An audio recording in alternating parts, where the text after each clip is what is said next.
हम भारत की नदियों का भाग 2 गंगा नदी तंत्र कवर करेंगे। मैं आपको डायग्राम के सहायता से समझाऊंगा, पूरा डिटेल में कवर कराऊंगा। इससे पिछली वीडियो में हमने सिंधु नदी तंत्र और ब्रह्मपुत्र नदी तंत्र उसे कवर कर लिया था और आज की वीडियो में हम देखेंगे गंगा नदी तंत्र। तो चलिए बिना देरी किए हुए वीडियो को शुरू करते हैं। तो चलिए वीडियो की शुरुआत करते हैं। और गंगा नदी तंत्र को पूरा डायग्राम से समझने से पहले हम कुछ गंगा नदी से रिलेटेड बेसिक जानकारी जान लेते हैं। उसके बाद हम पूरा गंगा नदी तंत्र डायग्राम से कवर करेंगे। तो सबसे पहले है कि गंगा नदी भारत की सबसे लंबी नदी है और बात करें इसकी लंबाई की तो इसकी कुल लंबाई है 2525 किलोमीटर, यानी कि 2525 किलोमीटर। और गंगा नदी दो देशों से गुजरती है, भारत और बांग्लादेश। तो भारत के उत्तराखंड से निकलती है, उसके बाद ये बांग्लादेश चली जाती है और बांग्लादेश से बाद ये बंगाल की खाड़ी में गिर जाती है। तो ये दो देशों से गुजरती है। पर बात करें इसके अपोहा तंत्र की, मतलब कि इसकी सहायक नदियों की, उसको भी इंक्लूड करें तो सहायक नदियाँ तो नेपाल से भी आती हैं। पर अगर मुख्य रूप से गंगा नदी देखें तो वो दो देशों से ही गुजरती है, भारत और बांग्लादेश। उसके बाद देखते हैं कि गंगा नदी भारत के 5 राज्यों से गुजरती है। किन किन राज्यों से? बहुत ही महत्वपूर्ण है और कई बार एग्जाम में पूछे गए हैं। तो सबसे पहले है उत्तराखंड। उत्तराखंड से तो ये निकलती ही है। उसके बाद एंटर करती है उत्तर प्रदेश और उत्तर प्रदेश के बाद बिहार। बिहार के बाद ये आगे झारखंड के ऊपरी हिस्से से निकलती है। तो कई किताबों में आपने पढ़ा होगा, उसमें झारखंड नहीं दिया होता। पर याद रखिए जो गंगा नदी है ये झारखंड के भी कुछ हिस्सों से होकर गुजरती है और उसके बाद ये पश्चिम बंगाल में चली जाती है और पश्चिम बंगाल के बाद ये बांग्लादेश में प्रवेश करती है। तो बांग्लादेश के बाद ये बंगाल की खाड़ी में गिर जाती है। तो कुल कितने राज्य हुए हमारे जो भारत में हैं? ये हुए 5 राज्य, उत्तराखंड, उत्तर प्रदेश, बिहार, झारखंड और पश्चिम बंगाल। आगे हम इसे मैप में भी देखेंगे, पर अभी आप याद रखिए। उसके बाद हम देखते हैं गंगा नदी की कुछ विशेषता। तो गंगा नदी स्वतः स्वच्छ होने वाली नदी है, यानी कि ये सेल्फ प्योरीफाइंग रिवर है। आपने भी देखा होगा जब आप गंगा स्नान करने जाते हैं तो वहाँ से बोतलों में गंगा जल भर कर लाते हैं ना, और वो गंगा जल आप कितने दिनों तक, सालों तक रखते हैं, फिर भी वो ख़राब नहीं होता। तो क्यों ख़राब नहीं होता? आपने कारण जाना है इसके पीछे? तो इसके पीछे का कारण है बैक्टीरियोफेज नामक एक वायरस। तो ये बैक्टीरियोफेज नामक एक वायरस है जिसके कारण जो गंगा नदी है इसका पानी कभी ख़राब नहीं होता, क्योंकि जो ये वायरस है बैक्टीरियोफेज, ये हानिकारक जो बैक्टीरिया होते हैं उनको ख़त्म कर देता है। तो जो गंगा नदी में हानिकारक बैक्टीरिया होते हैं ना, उनको बैक्टीरियोफेज नामक वायरस ख़त्म कर देता है, जिस कारण जो गंगा नदी है इसके पानी में कभी कीड़े नहीं लगते और ना ही पानी खराब होता है। याद रखिएगा, महत्वपूर्ण फैक्ट है। उसके बाद देखते हैं कि गंगा नदी को 2008 में राष्ट्रीय नदी घोषित कर दिया गया। अब ये हमारी नेशनल रिवर है गंगा नदी। कब किया गया घोषित? 2008 में। अगला फैक्ट है कि गंगा डॉल्फिन को भारत का राष्ट्रीय जलीय जीव घोषित किया गया है। तो जो गंगा में डॉल्फिन पाई जाती है उसे हमारे भारत का राष्ट्रीय जलीय जीव घोषित किया गया है, ये भी याद रखिए। तो ये हमने पढ़ी कुछ बेसिक जानकारी। अब हम देखते हैं गंगा नदी का उद्गम स्थल। तो हमने गंगा नदी से रिलेटेड बेसिक जानकारी ले ली। अब हम देखते हैं कि गंगा नदी का उद्गम कहाँ से हुआ। तो आपने किताबों में पढ़ा होगा कि जो गंगा नदी है इसका उद्गम उत्तराखंड के गोमुख से गंगोत्री हिमानी से हुआ है। हिमानी मतलब होता है ग्लेशियर, तो ग्लेशियर को हिंदी में हिमानी कहते हैं। तो उत्तराखंड के गंगोत्री हिमानी से हुआ है। पर याद रखिए गंगोत्री हिमानी से भागीरथी नदी निकली है, वहाँ पर इसे कहते हैं भागीरथी नदी। और आपने पौराणिक कथाओं में भी पढ़ा होगा कि गंगा को भागीरथी कहा जाता है। इसीलिए हम मानते हैं कि गंगोत्री हिमानी से ही गंगा नदी निकलती है, पर ऐसा नहीं है। जो गंगा नदी है ये 2 नदियों के संगम से बनी है। एक है भागीरथी नदी और दूसरा है अलकनंदा नदी। जब ये दोनों नदियाँ मिलती हैं वहीं से गंगा नदी बनी है। आप इमेज में देख रहे होंगे, यह है अलकनंदा नदी और इधर से आ रही है भागीरथी नदी। तो जहाँ ये दोनों नदियों का संगम होता है तो ये दोनों नदियाँ मिलकर गंगा नदी बनाती हैं। तो गंगा नदी जो है ये दो नदियों के संगम से बनी है। याद रखिएगा, एग्जाम में कई बार पूछा जाता है। कौन कौन सी है? एक है भागीरथी नदी और दूसरी है अलकनंदा नदी। तो ये मिलती कहाँ पर है? तो देव प्रयाग में। जो प्रयाग शब्द है इसका अर्थ होता है नदियों का संगम। तो देव प्रयाग में दोनों नदियाँ मिलती हैं, भागीरथी नदी और अलकनंदा नदी, और यहीं से आगे ये बनती है गंगा नदी। और याद रखिएगा, जो ये अलकनंदा नदी है ये किस मंदिर के तट पर है? कई बार एग्जाम में पूछा गया है। तो ये प्रसिद्ध बद्रीनाथ मंदिर के तट पर है। कौन सी नदी? अलकनंदा नदी। तो हमने ये पढ़ लिया कि दो नदियों के संगम से बनी है गंगा नदी। अब हम इसके आगे देखते हैं। तो उसके बाद अब हम आगे देखते हैं, जैसा कि हमने पीछे देखा कि जो गंगा नदी है ये दो नदियों के संगम से बनी है, एक है भागीरथी और दूसरी है अलकनंदा। उसी प्रकार जो ये अलकनंदा नदी है ना, इसमें कुछ सहायक नदियाँ भी मिली हुई हैं। तो सहायक नदियाँ जो हैं ये एग्ज़ाम में बहुत बार पूछी गई हैं, मोस्ट इम्पोर्टेंट। तो ये सहायक नदियाँ जहाँ पर आकर मिलती हैं तो प्रयागों का नाम है, जैसे विष्णु प्रयाग, नंद प्रयाग और कर्ण प्रयाग और रुद्र प्रयाग। तो ये पूछे जाते हैं कि बताइए देव प्रयाग में किन दो नदियों का संगम है, रुद्र प्रयाग में किन दो नदियों का संगम है। तो हमें अगर पता होगा कि अलकनंदा में कौन सी सहायक नदी आकर मिलती है तभी तो हम बता पाएंगे। तो एक नदी है ये तो कॉमन रहेगी, अलकनंदा नदी, और इसी में दूसरी सहायक नदी आकर मिलेगी। तो वही हमें पता करना है कि कौन कौन सी सहायक नदियाँ आकर अलकनंदा में मिलती हैं। तो ये नदियों का संगम इम्पोर्टेंट है, इसे हम याद कैसे करेंगे? तो इसे मैं आपको एक कथा की सहायता से याद कराऊंगा। पुरानी कथा की सहायता से हमारी काम की है, जिससे हम इसे याद रख पाएंगे। आपने पुरानी कथा सुनी होगी कि गंगा नदी का धरती पर अवतरण कैसे हुआ। आपने पुराने सीरियल भी देखे होंगे धार्मिक, उसमें भी बताया गया है। अगर नहीं भी देखे तो कोई बात नहीं, ये हमारी काम की कथा है, इससे हम इसे याद रख पाएंगे, इसलिए सुनिए। तो धरती पर जो गंगा नदी का अवतरण हुआ था, मतलब माँ गंगा धरती पर कैसे आई थी। तो पुरानी कथाओं की मान्यता अनुसार जो गंगा नदी है ये भगवान विष्णु के चरणों से निकली हैं। तो भगवान विष्णु के चरणों से जब ये निकली और धरती पर आ रही थी तो इनके जो वेग था, मतलब जो गंगा की स्पीड थी, बहुत तेज़ थी। तो जब ये धरती पर आ रही थी तो इनकी स्पीड बहुत तेज़ थी, जिस कारण भगवान शिव जी ने क्या किया, इन्हें अपनी जटाओं में धारण कर लिया, और अपनी जटाओं में धारण करके जो इनकी गति थी उसको मंद कर दिया। मंद मतलब कि धीमा कर दिया। और उसके बाद जब धीमी हो गई इनकी गति जो थी, इनका वेग था वो एकदम धीमा हो गया। उसके बाद उन्होंने अपनी जटा से इनको निकाला, तब ये धरती पर अवतरित हुई। ये पुरानी कथाओं की मान्यता है। मैं आपको इसको क्यों बता रहा हूँ? क्योंकि इससे हम इसे याद रख पाएंगे। क्योंकि सबसे पहले गंगा नदी कहाँ से निकली? तो भगवान विष्णु के चरणों से। तो चरणों की धूल से याद रखना है, तो धौली गंगा। और धौली गंगा जहाँ अलकनंदा से मिलती हैं उसे विष्णु प्रयाग कहते हैं। इसीलिए मैंने आपको कथा सुनाई कि भगवान विष्णु के चरणों की धूल से निकली हैं, तो इसीलिए ये विष्णु प्रयाग याद रखेंगे। तो धौली गंगा जहाँ अलकनंदा में मिलती है उसे विष्णु प्रयाग कहते हैं। और दूसरा मैंने आपको बताया कि फिर जब वेग ज़्यादा था तो भगवान भोलेनाथ ने अपनी जटाओं में धारण कर लिया, तो वेग मंद पड़ गया। तो केदारनाथ मंदिर से एक नदी निकलती है, मंदाकिनी नदी। तो मंदाकिनी, इसे मंद से आप याद रखेंगे कि इसकी गति को भगवान भोलेनाथ ने मंद कर दिया था। और ये मिलती कहाँ पर है? तो रुद्र प्रयाग में। भगवान भोलेनाथ को रुद्र भी कहते हैं ना, तो रुद्र प्रयाग में मिलती है। तो इस कहानी से आपने ये दोनों नदियों को याद रख लिया। एक है धौली गंगा जो भगवान विष्णु के चरणों के धूल से निकलती है, इसीलिए ये विष्णु प्रयाग में आके मिलती है। और दूसरी है मंदाकिनी नदी जो भगवान केदारनाथ के मंदिर से निकलती है, भगवान भोलेनाथ के मंदिर से, और मिलती कहाँ पर है? रुद्रप्रयाग। तो रुद्रप्रयाग में अलकनंदा और मंदाकिनी मिलती है, और विष्णु प्रयाग में अलकनंदा और धौली गंगा मिलती है। पहले आप इसे डायग्राम में देख लीजिए, उसके बाद मैं दोबारा आपको बता दूंगा। तो ये दो नदियाँ हो गई। उसके बाद है एक नंदाकिनी नदी। ये कहाँ पर आके मिलती है? तो नंद प्रयाग में। ये तो आसानी से याद रख लेंगे, नंदाकिनी नंद प्रयाग में मिलती है। इसमें एक नदी कॉमन रहेगी अलकनंदा, और दूसरी नदियाँ इसमें आके मिलेंगी। एक ही नदी बची हमारी पिंडार नदी, और ये मिलती है कर्ण प्रयाग में। तो ये 5 प्रयाग हो गए, विष्णु प्रयाग, नंद प्रयाग, कर्ण प्रयाग, रुद्र प्रयाग और देव प्रयाग। और हिंदू धर्म में इन 5 प्रयागों की बहुत मान्यता है, तो याद रखिएगा। और ये सभी उत्तराखंड में ही हैं। एक बार हम रिवीजन कर लेते हैं कि देव प्रयाग में तो 2 नदियाँ मिलती हैं, अलकनंदा और भागीरथी, और इन्हीं के संगम से आगे गंगा नदी बनती है। उसके बाद है विष्णु प्रयाग।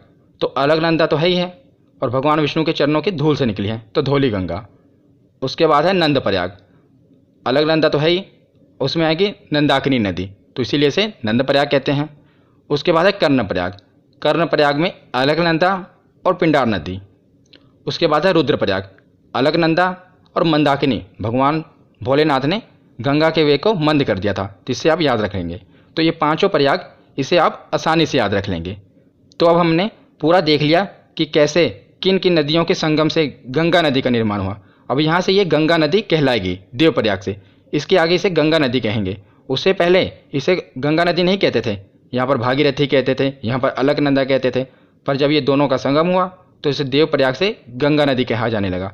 अब इसके बाद हम इसे आगे पढ़ेंगे। तो अब हम आगे देखते हैं। मैंने इस स्लाइड में पूरा गंगा नदी का अपोहा तंत्र, कौन कौन सी सहायक नदियाँ हैं, गंगा नदी कहाँ कहाँ से गुजरती है, सभी को एक ही स्लाइड में कवर किया है। बहुत मेहनत से मैंने ये पूरी स्लाइड बनाई है ताकि आपको याद रहे। और मेरी मेहनत तभी सफल होगी जब आप ध्यान से सुनेंगे और आपको समझ आएगा, और एग्ज़ाम में आपका क्वेश्चन गलत नहीं होगा जब इससे पूछा जाए, तभी मेरी मेहनत सफल होगी। तो चलिए ध्यान से सुनिए। तो सबसे पहले आपको क्या करना है, पूरा डायग्राम, आप घबराइए मत, मैं आपको समझाऊंगा, पूरा डायग्राम आपको समझाऊंगा। उसके बाद क्या करना है, जब ये वीडियो ख़त्म हो जाए आपको पीडीएफ के सहारे नहीं रहना, आपको कॉपी पर जैसे मैंने ये डायग्राम बनाया है अपने हाथ से पूरा बनाना है। तो जब आप डायग्राम को बना लेंगे तो आपको रिवीजन हो जाएगी और आपको ये डायग्राम कभी भूलेगा नहीं और आपको पूरा गंगा नदी तंत्र याद रहेगा। तो चलिए देखते हैं। तो जैसा कि पीछे मैंने आपको बता दिया था, कहाँ तक, देवप्रयाग तक, कि दो नदियों का संगम हुआ था, उसकी सहायक नदियाँ भी मैंने आपको बता दी थी। तो देवप्रयाग के बाद ये गंगा नदी बनी।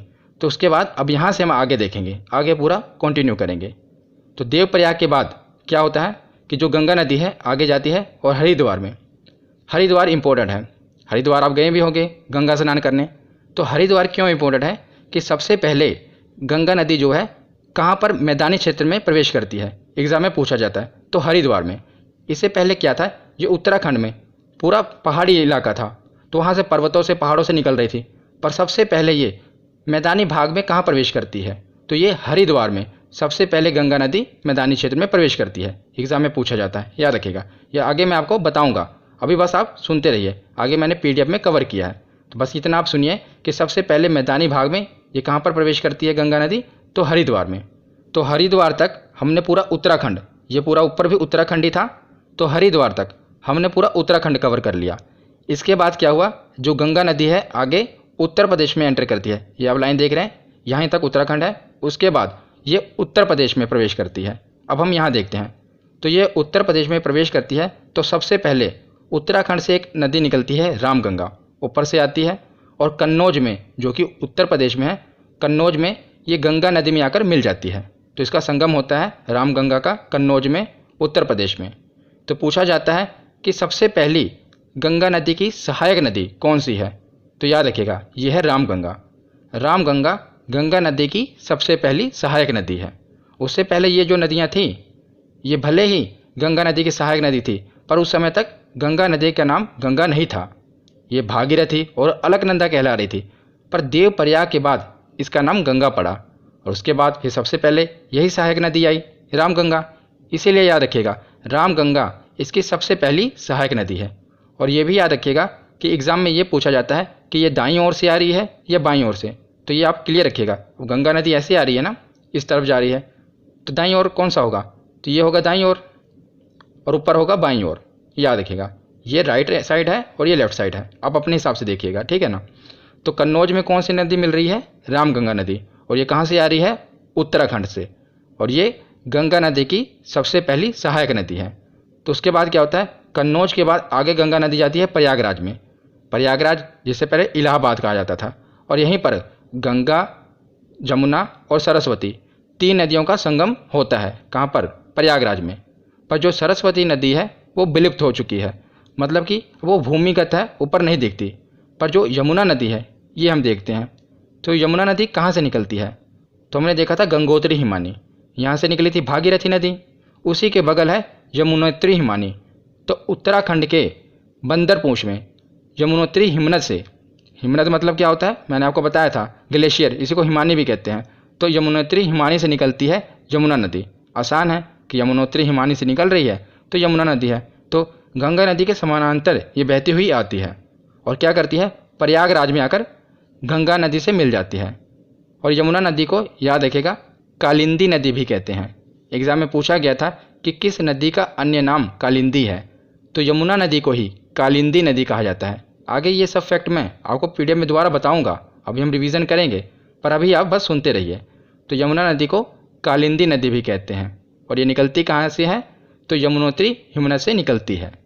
और दूसरा फैक्ट ये है कि गंगा नदी की सबसे लंबी सहायक नदी कौन सी है, तो कौन सी है आप देख ही रहे होंगे, तो यह है यमुना नदी। ये सबसे लंबी सहायक नदी है गंगा नदी की। और आगे बढ़ने से पहले, गंगा नदी के आगे बढ़ने से पहले हम कुछ यमुना नदी के भी सहायक नदियाँ देख लेते हैं जो कि इम्पोर्टेंट हैं। तो यमुना नदी में सबसे पहले सहायक नदी आकर मिलती है चंबल, जो कि इंदौर से निकलती है। इंदौर कहाँ के, मध्य प्रदेश से। तो चंबल नदी आकर इसमें मिल जाती है। और चंबल नदी से याद रखना कि जो घड़ियाल हैं ये चंबल नदी में पाए जाते हैं। ये एक एग्जाम में पूछा गया था कि घड़ियाल किस नदी में पाए जाते हैं, तो याद रखिएगा चंबल नदी में घड़ियाल पाए जाते हैं। ये मगरमच्छ की तरह ही होते हैं घड़ियाल। तो ये चंबल नदी कहाँ से निकलती है, मध्य प्रदेश के इंदौर से, और यहाँ ऊपर आके यमुना नदी में मिल जाती है। और ये भी याद रखना कि जो ये चंबल नदी है ये यमुना नदी की सबसे बड़ी सहायक नदी है। जिस प्रकार यमुना नदी गंगा नदी की सबसे बड़ी सहायक नदी है, उसी प्रकार चंबल नदी यमुना नदी की सबसे बड़ी सहायक नदी है। उसके बाद दूसरी सहायक नदी है बेतवा। ये निकलती है विंध्य पर्वत मध्य प्रदेश से, और उसके बाद ये भी यमुना नदी में मिल जाती है। और तीसरी सहायक नदी है केन। ये निकलती है कैमूर पहाड़ी मध्य प्रदेश से, और ये भी ऊपर जाकर यमुना नदी में मिल जाती है। अब ये यमुना नदी में मिलती हैं और यमुना नदी गंगा नदी में मिल जाती है। तो बताइए ये जो तीन नदियां हैं ये गंगा की सहायक नदियां हैं या नहीं, तो हैं। अगर ये यमुना की सहायक नदियां हैं तो बाद में यमुना भी तो गंगा में मिल जा रही है। इसका पानी यमुना में मिल रहा है और यमुना का पानी गंगा में मिल रहा है, तो ये यमुना और गंगा दोनों की सहायक नदियाँ हो जाएंगी, चंबल, बेतवा और केन। ठीक है, याद रखिएगा ये तीनों यमुना में मिल रही हैं। तो यहाँ पर हमने देख लिया, और हमने ये भी देख लिया कि जो यमुना नदी है ये प्रयागराज में आकर मिल रही है, और प्रयागराज में गंगा, जमुना और सरस्वती ये तीनों नदियाँ मिलती हैं। तो यह हमने देख लिया। तो प्रयागराज के बाद गंगा नदी आगे बढ़ती है और जाती है गाजीपुर में। तो गाजीपुर में क्या होता है, ऊपर से एक नदी आ रही है गोमती नदी। गोमती नदी जो है ये फुलहर झील से निकलती है, और याद रखिएगा ये फुलहर झील कहाँ पर है, पीलीभीत उत्तर प्रदेश में। और सबसे इम्पोर्टेंट क्या है, यहाँ से प्रश्न क्या बनता है कि जो ये नदी है गोमती नदी, ये जहाँ से निकल रही है ना पीलीभीत, ये एक मैदानी एरिया है, मतलब समतल भाग है। अभी तक हमने देखा कि जितनी भी सहायक नदियाँ निकल रही हैं ये किसी न किसी पहाड़ी से निकल रही हैं, पर्वत से निकल रही हैं, पर इकलौती ऐसी सहायक नदी है गोमती जो कि एक मैदानी भाग समतल एरिया से निकल रही है। और कहाँ से, फुलहर झील से। तो एग्ज़ाम में एक प्रश्न बना था कि बताइए ऐसी कौन सी नदी है सहायक नदी जो गंगा में आकर मिलती है और एक समतल भाग से निकलती है। समतल मतलब समझ रहे हैं ना, समतल भाग से, ना किसी पहाड़ से निकल रही है ना किसी पर्वत से निकल रही है, एक समतल यानी कि एक मैदानी भाग। पीलीभीत जो कि यूपी में है, फुलहर झील वहीं से निकलती है गोमती नदी। और इससे एक और प्रश्न बनता है कि उत्तर प्रदेश की जो राजधानी है लखनऊ, वो भी गोमती नदी के तट पर है। तो दोनों प्रश्न याद रखिएगा, एक तो जो लखनऊ है वो गोमती नदी के तट पर है, और जो गोमती नदी है ये मैदानी भाग से निकल रही है। तो हमने उत्तराखंड और उत्तर प्रदेश देख लिया। उसके बाद हम देखते हैं बिहार। तो मैं आपको अपने दिमाग में रखिए, आप पहले था उत्तराखंड, उत्तराखंड के बाद देखा उत्तर प्रदेश, गंगा नदी आई, तो उसके बाद अब कहाँ पर जाएगी, बिहार में। और याद रखिएगा जो बिहार में गंगा नदी की सहायक नदियाँ हैं वो ज़्यादातर कहाँ से निकल रही हैं, तो नेपाल से। इसीलिए मैंने ऊपर देखिए ये नेपाल बना है। ये तीन नदियाँ आप देख रहे हैं, गंडक, कोसी और काली करनाली, ये दोनों मिलकर बाद में एक ही नदी बन जाएगी, इसलिए मैं तीन नदियाँ कह रहा हूँ। काली करनाली, गंडक और कोसी ये कहाँ से निकल रही हैं, तो नेपाल से। तो सबसे पहले देखते हैं काली नदी और करनाली नदी। तो काली नदी जब ये भारत में प्रवेश करती है तो इसे शारदा नदी कहते हैं। आपने शारदा नदी के बारे में सुना होगा, वो इसी काली नदी को कहा जाता है। और दूसरी है करनाली, काली करनाली, ये दोनों नेपाल से निकल रही हैं। काली को भारत में शारदा कहते हैं और करनाली को भारत में घाघरा नदी कहते हैं। और जब इन दोनों नदियों का संगम होता है उसके बाद ये एक नदी बन जाती है और इसको फिर घाघरा नदी कहने लगते हैं भारत में। देखिए नेपाल से क्या थी, नेपाल में दो नदियाँ थीं, एक थी काली और दूसरी थी करनाली। और काली को भारत में कहते थे शारदा नदी और करनाली को कहते थे घाघरा नदी। फिर इन दोनों नदियों का संगम हुआ शारदा और घाघरा का, तो एक ही नदी बन गई घाघरा नदी। और यही घाघरा नदी आकर भारत में छपरा में मिल जाती है गंगा नदी से, तो याद रखिएगा। तो ये हमने देख लिया घाघरा नदी। उसके बाद हम देख रहे हैं नीचे से एक नदी आकर मिल रही है, सोन नदी। ये अमरकंटक पहाड़ी से निकलती है। पहाड़ी वाले वीडियो में मैंने आपको बताया था कि अमरकंटक पहाड़ी कहाँ पर है, तो ये मध्य प्रदेश और छत्तीसगढ़ के बॉर्डर पर है ना, तो वहीं से सोन नदी निकल रही है नीचे से और पटना में आकर ये गंगा नदी से मिल जाती है। पटना के समीप मिलती है सोन नदी। तो एग्ज़ाम में एक प्रश्न बनता है कि कौन सी ऐसी नदी है जो दाईं ओर से सीधा आकर गंगा नदी में मिल जाती है। तो देख लीजिए, इसकी कोई सहायक नदी नहीं है ना, ये सीधा आकर गंगा नदी में मिल रही है। और ऊपर यमुना नदी भी थी पर इसकी सहायक नदियाँ थीं, पर सोन नदी सीधा आकर पटना के समीप गंगा नदी में मिल जा रही है। और ये भी पूछा जाता है कि ये किस पहाड़ी से निकलती है, तो किस पहाड़ी से निकलती है? अमरकंटक पहाड़ी से। तो यहाँ तक हमने छपरा और पटना तक देख लिया। उसके बाद देखते हैं ऊपर नेपाल से एक और नदी आ रही है, गंडक नदी, और ये सोनपुर में आकर मिल जाती है गंगा नदी से। तो कौन सी नदी आ रही है? गंडक नदी। एग्ज़ाम में क्या प्रश्न बनता है वो भी मैं आपको बता रहा हूँ कि नेपाल से कौन कौन सी नदियाँ निकलकर गंगा नदी में मिल जाती हैं। तो काली करनाली, जिसे घाघरा कहते हैं, और गंडक, और एक आगे है कोसी। ये नदियाँ नेपाल से निकलती हैं। और मैं आपको साथ साथ ये भी बता रहा हूँ कि किस जगह पर आकर ये गंगा से मिल जाती हैं। तो गंडक नदी सोनपुर के समीप आकर गंगा नदी से मिल जाती है। तो उसके बाद है कोसी नदी, मोस्ट इम्पोर्टेंट, ये भी नेपाल से आ रही है। और ये कुर्सेला, बिहार में एक जगह है कुर्सेला, उसी के समीप ये नदी गंगा नदी से मिल जाती है। कौन सी नदी? कोसी नदी। तो जो कोसी नदी है ये अपने रास्तों को बहुत बदलती है, इसीलिए ये बहुत कुख्यात है अपने रास्तों को बदलने के लिए। और इसे बिहार का शोक कहा जाता है, क्योंकि बिहार में हर साल इस नदी के कारण बाढ़ आती है। और ये नदी अपना रास्ता बदल लेती है ना, कभी मान लीजिए ये नदी पहले इस रास्ते से जा रही है और उसके बाद पता लगा अचानक इस रास्ते से जाने लगी, तो जिस कारण क्या होता है, इस नदी के कारण बिहार में बहुत बाढ़ आती है। तो इसीलिए इसे बिहार का शोक भी कहा जाता है। किस नदी को? कोसी नदी को। और ये कुर्सेला में, बिहार के कुर्सेला में गंगा नदी से आकर मिलती है, याद रखिएगा। तो हमने पूरा बिहार देख लिया। पहले हमने उत्तराखंड देखा, फिर उत्तर प्रदेश देखा और बिहार देख लिया। और उसके बाद हम आगे बढ़ते हैं पश्चिम बंगाल की तरफ। तो एक दार्जिलिंग की पहाड़ी, पश्चिम बंगाल में है ना दार्जिलिंग की पहाड़ी, वहाँ से एक नदी निकलती है, महानंदा नदी। ये गंगा नदी की आखिरी सहायक नदी है, याद रखिएगा। सबसे पहले कौन थी? रामगंगा, ये पहली थी। और आखिरी कौन सी है? महानंदा। ये भारत की बात कर रहा हूँ मैं कि भारत में आखिरी कौन सी है? महानंदा। तो महानंदा कहाँ से निकल रही है? दार्जिलिंग की पहाड़ी से निकल रही है। और ये फरक्का बैराज है, मतलब समझ लीजिए जो ये महानंदा नदी है ना, ये बिहार और पश्चिम बंगाल के बॉर्डर में बहती हुई जाती है और पश्चिम बंगाल में चली जाती है। कौन सी नदी है? महानंदा नदी, याद रखिएगा। ये निकलती कहाँ से है ये पूछा जाता है, तो ये दार्जिलिंग की पहाड़ियों से निकलती है। कौन सी नदी है? महानंदा नदी। और सबसे इंपॉर्टेंट है, ये सबसे आखिरी सहायक नदी है, ठीक है। और उसी के बाद बना हुआ है फरक्का बैराज, आपको पता होगा पश्चिम बंगाल में है। यहाँ से क्या होता है, जो गंगा नदी है, अभी आपने देखा जो गंगा नदी है ये दो नदियों के संगम से बनी, उसके बाद एक नदी बनी उत्तराखंड से होते हुए उत्तर प्रदेश, बिहार, बिहार से झारखंड, फिर पश्चिम बंगाल, आगे जाकर क्या हुआ, फरक्का बैराज से फिर ये दो नदियों में बट गई।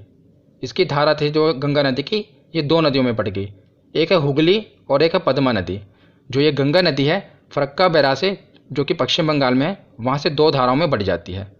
तो जो ये अपने पश्चिम बंगाल में आती है, नीचे की तरफ है पश्चिम बंगाल, तो यहाँ इसे कहते हैं हुगली नदी। और सबसे इम्पोर्टेंट ये है कि जो कोलकाता का शहर है ये कहाँ बसा है, तो ये हुगली नदी के तट पर है, कोलकाता शहर। एग्जाम में पूछा गया है कि कोलकाता शहर किस नदी के तट पर है, तो हुगली नदी के तट पर है।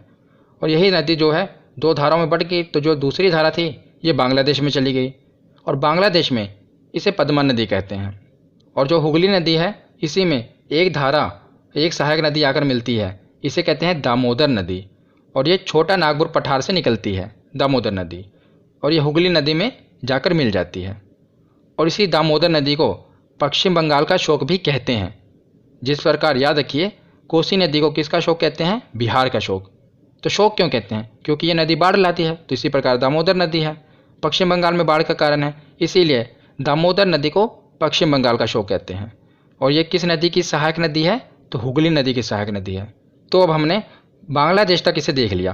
पहले हमने उत्तराखंड देखा, उत्तराखंड के बाद हमने देखा ये उत्तर प्रदेश में गई, उत्तर प्रदेश के बाद बिहार देख लिया, बिहार के बाद झारखंड का थोड़ा सा एरिया अगर हम कहें तो मैं आपको बताऊं कि कहाँ से निकलती है, तो साहेबगंज जगह है झारखंड में, वहाँ से ये निकलती है। तो उसके बाद हमने देखा पश्चिम बंगाल। पश्चिम बंगाल के बाद हमने देखा कि ये दो धाराओं में बट गई, एक हुगली नदी हो गई और एक पद्मा नदी हो गई। ये गंगा नदी का ही नाम है, तो गंगा नदी को ही पश्चिम बंगाल में हुगली कहते हैं और बांग्लादेश में पद्मा नदी कहते हैं। तब इसके बाद हम आगे अगली स्लाइड में कंटिन्यू करते हैं। तो पिछली स्लाइड में हमने देख लिया कि जो गंगा नदी थी वो दो धाराओं में बट गई थी। ये तो अपने यहीं पश्चिम बंगाल में हुगली नदी हो गई, और यही गंगा नदी जब बांग्लादेश में एंटर करती है तो इसको कहते हैं पद्मा। ये थोड़ा सा रह गया, इसे भी देख लीजिए क्योंकि एग्ज़ाम में प्रश्न बनेंगे इससे। तो पद्मा नदी कहते हैं बांग्लादेश में। और इसे पिछली वीडियो में मैंने आपको बताया था कि जो ब्रह्मपुत्र नदी है अरुणाचल प्रदेश से आते हुए सिक्किम से होते हुए बांग्लादेश में जा रही थी ना, तो बांग्लादेश में उसे क्या कहते थे? जमुना। तो ब्रह्मपुत्र को कहते हैं जमुना बांग्लादेश में, और गंगा को कहते हैं पद्मा। तो ये दोनों नदियाँ एक जगह आकर मिल जाती हैं। और एक नदी है मेघना, जो कि बांग्लादेश से होते हुए इन धाराओं में मिल जाती है। तो तीन नदियों का संगम हो जाता है, पद्मा, जमुना और मेघना। और उसके बाद ये एक नदी बन जाती है जिसे मेघना नदी कहते हैं। फिर से बता देता हूँ, गंगा नदी जब बांग्लादेश में एंटर करती है तो उसे कहते हैं पद्मा, और ब्रह्मपुत्र नदी बांग्लादेश में एंटर करती है तो उसे कहते हैं जमुना, और बांग्लादेश से ही एक नदी है मेघना। ये तीनों नदियों का संगम होता है, और संगम होने के बाद एक नदी बनती है। तो इस नदी को क्या नाम देते हैं? बांग्लादेश वाले इसे कहते हैं मेघना नदी। और एग्ज़ाम में क्या प्रश्न बनता है? एग्ज़ाम में ये प्रश्न बनता है कि जो गंगा और जमुना इन दोनों नदियों का संगम जब बांग्लादेश में होता है तो उसे क्या कहते हैं? तो उसे मेघना नदी कहते हैं, याद रखिएगा। और यही मेघना नदी फिर जाकर समुद्र में मिल जाती है, और समुद्र में दुनिया के सबसे बड़ा डेल्टा सुंदरवन डेल्टा का निर्माण करती है। तो ये डेल्टा क्या होता है ये मैं आपको आगे बताता हूँ। तो पीछे हमने देख लिया कि जो मेघना नदी थी जब ये समुद्र में जाती है, मतलब कि गंगा, ब्रह्मपुत्र ये सभी नदियाँ जब समुद्र में जाती हैं तो डेल्टा का निर्माण करती हैं। ये दुनिया का सबसे बड़ा डेल्टा है सुंदरवन डेल्टा। तो ये डेल्टा होता क्या है? पहले इसकी मैं आपको डेफिनेशन बताता हूँ, फिर अपनी भाषा में आसानी से समझाता हूँ। तो सबसे पहले है कि डेल्टा प्रायः उस भूभाग को कहा जाता है जो नदी द्वारा लाए गए अवसादों के संचयन से निर्मित होता है। विशेषता नदी के मुहाने पर जहाँ वह किसी समुद्र में गिरती है, इस भूभाग का आकार साधारणतः त्रिभुज जैसा होता है। आप देख ही रहे होंगे त्रिभुज जैसे इसकी आकृति होती है। इसी को कहा जाता है, क्या कहा जाता है? डेल्टा कहा जाता है। तो अब मैं आपको आसान भाषा में समझाता हूँ। आपने देखा होगा कोई भी नदी निकलती है तो पर्वत या पहाड़ों से निकलती है, ऊंचाई से। तो जब ये नदी ऊंचाई से निकलती है तो इसका बहाव बहुत तेज होता है, बहुत तेज़ी से बहती हुई आती है, और अपने साथ मिट्टी, अवसाद ये सब लेकर बहती हुई आती है। तो जब ये पहाड़ी भागों से निकल रही होती है तब तो इसकी गति बहुत तेज़ होती है, पर जैसे ये मैदानी भाग में एंटर करती है अब इसकी गति क्या होती है? मंद पड़ जाती है, मतलब धीमी हो जाती है। पर ये जो मिट्टी है अभी भी उसको बहाकर ले जा रही होती है, पर इसकी गति जो होती है स्लो हो जाती है। या ऐसे याद रखिए कि जब ये पहाड़ों से निकलती है तो ये तो पूरी जवान होती है, पर जैसे जैसे ये समतल ज़मीन पर जाती जाती है बूढ़ी होती जाती है। अब जो इसमें शक्ति होती है, जो मिट्टी अपने साथ ये लेकर आ रही है, उसको जो धकेलने की क्षमता होती है वो बहुत कम हो जाती है। पहले तो जब ये ढालों से उतर रही होती है तो पूरा तेज़ी के साथ मिट्टी को बहाकर ले आ रही होती है, पर जैसे जैसे ये समतल भागों में एंटर करती है इसको जो ढकेलने की क्षमता है, जो अपने साथ ये कचरा मिट्टी लेकर आ रही है, उसकी क्षमता कम हो जाती है। पर जैसे ये समुद्र के पास पहुंचती है बिल्कुल इसकी क्षमता खत्म हो जाती है। तो क्या करती है? मिट्टी को अपने साथ लाए गए जो गाद, मिट्टी, अवसाद है उसको जमा कर देती है। तो एक जगह जमा कर देती है सारा कचरा। पर उसके बाद क्या है? पर जो नदी है उसको तो कहीं ना कहीं से निकलना है ना, तो अलग अलग शाखाओं में बढ़ जाती है। जैसा कि आप इमेज में देख रहे हैं, ये देखिए नदी आई, उसने अपने साथ पूरा कचरा जमा कर दिया। अब उसके बाद क्या हुआ? नदी देख रहे हैं ना, अलग अलग शाखाओं में बट गई और जाकर समुद्र में मिल गई। तो इस प्रकार क्या हुआ? एक त्रिभुजाकार आकृति बन गई, और इसी को कहते हैं डेल्टा।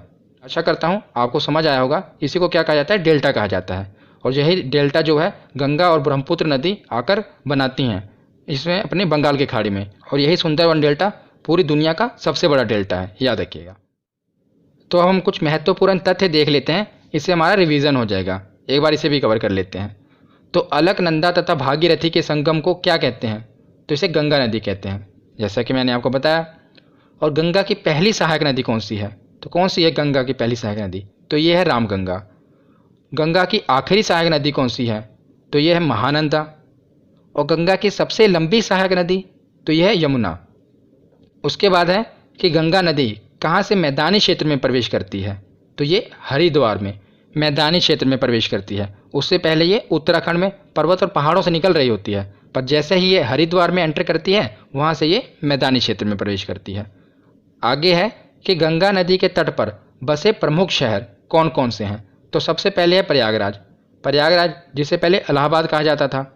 उसके बाद है वाराणसी, बनारस। उसके आगे है कानपुर और उसके आगे है पटना। तो ये कुछ प्रमुख शहर हैं जो कि गंगा नदी के तट पर बसे हुए हैं। आगे है कि हुगली नदी के तट पर कौन सा प्रमुख शहर बसा है। तो मैंने आपको बताया था कौन सा प्रमुख शहर बसा है, तो कोलकाता, यह हुगली नदी के तट पर बसा हुआ है। उसके आगे है कि गंगा और ब्रह्मपुत्र की संयुक्त जलधारा बांग्लादेश में क्या कहलाती है। तो बताइए क्या कहलाती है। तो ये मेघना कहलाती है। गंगा को पद्मा कहते हैं, ब्रह्मपुत्र को जमुना कहते हैं, और जब ये दोनों धाराएं मिलती हैं तो उसे मेघना कहते हैं, याद रखिएगा। इसमें एक नदी और आकर मिलती है मेघना, उसी के कारण इसका नाम मेघना पड़ा है। पर ज़्यादातर यही प्रश्न पूछा जाता है कि गंगा और ब्रह्मपुत्र की संयुक्त जलधारा को क्या कहते हैं, तो मेघना कहते हैं। आगे है कि बिहार का शोक किस नदी को कहते हैं, तो कोसी नदी को। ये अपने मार्ग को बदलने के लिए कुख्यात है कोसी नदी, और इसे बिहार का शोक कहा जाता है। आगे है कि बंगाल का शोक किसे कहते हैं, तो दामोदर नदी को बंगाल का शोक कहते हैं।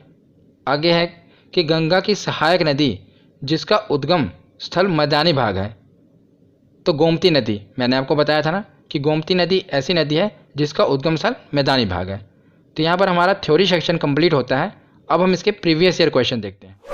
तो चलिए अब प्रीवियस ईयर क्वेश्चन देखते हैं कि हमारे कितने क्वेश्चन सही होते हैं। सबसे पहला प्रश्न है कि गंगा नदी निम्नलिखित में से किस राज्य से नहीं गुजरती। तो कौन कौन से राज्यों से गुजरती है, पहले तो ये आपको पता होना चाहिए।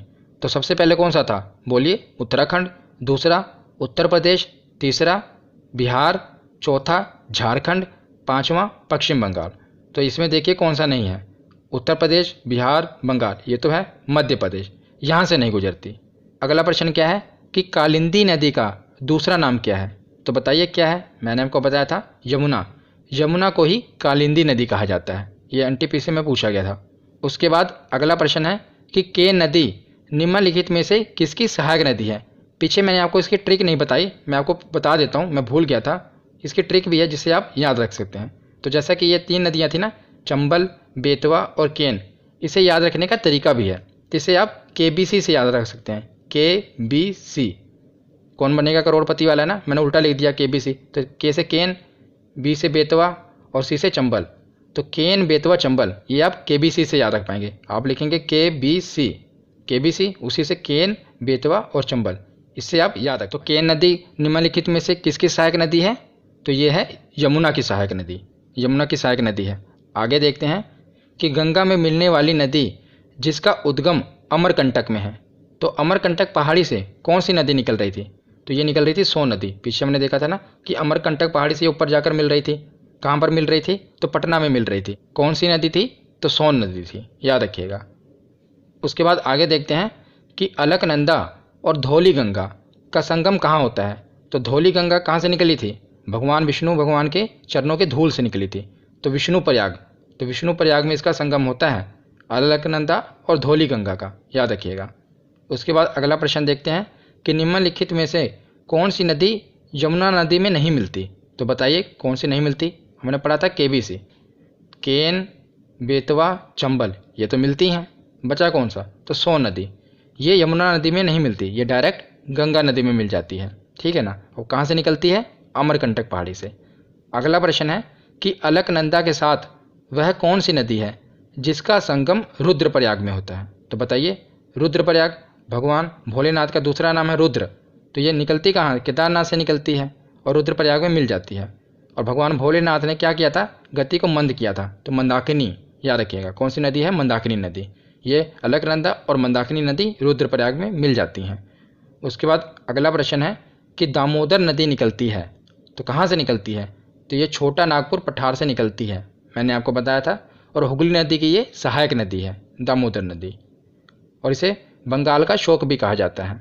उसके बाद अगला प्रश्न आ भी गया, देखो कि बंगाल का शोक किस नदी को कहा जाता है। तो मैंने आपको अभी बताया कौन सी नदी है, दामोदर नदी, इसे बंगाल का शोक कहा जाता है। अगला प्रश्न है कि बिहार का शोक किसे कहा जाता है। ये तो बहुत इंपॉर्टेंट है, किसको कहा जाता है, तो कोसी नदी को बिहार का शोक कहा जाता है। अगला प्रश्न है कि गंगा की सबसे लंबी सहायक नदी कौन सी है। तो बताइए कौन सी है जो गंगा की सबसे लंबी सहायक नदी है। तो ये थी यमुना। और बात करें यमुना की सबसे लंबी सहायक नदी, तो वो कौन सी? वो चंबल थी। अगला प्रश्न है कि यमुना नदी का अन्य नाम क्या है? तो हमने पीछे देखा था ना कि कालिंदी नदी किसे कहते थे? तो यमुना नदी को कहते थे। उसी प्रकार यमुना नदी का अन्य नाम है कालिंदी। तो अगला प्रश्न देखते हैं, बस 2 ही प्रश्न बचे हैं कि गंगा नदी किस क्षेत्र से मैदानी भाग में प्रवेश करती है? तो कहाँ से प्रवेश करती है मैदानी भाग में? तो हरिद्वार से। उससे पहले ये पहाड़ पर्वतों से निकल रही होती है, पर मैदानी भाग में ये हरिद्वार से प्रवेश करती है। और लास्ट प्रश्न है कि गंगा नदी को बांग्लादेश में क्या कहा जाता है? तो क्या कहा जाता है? पद्मा।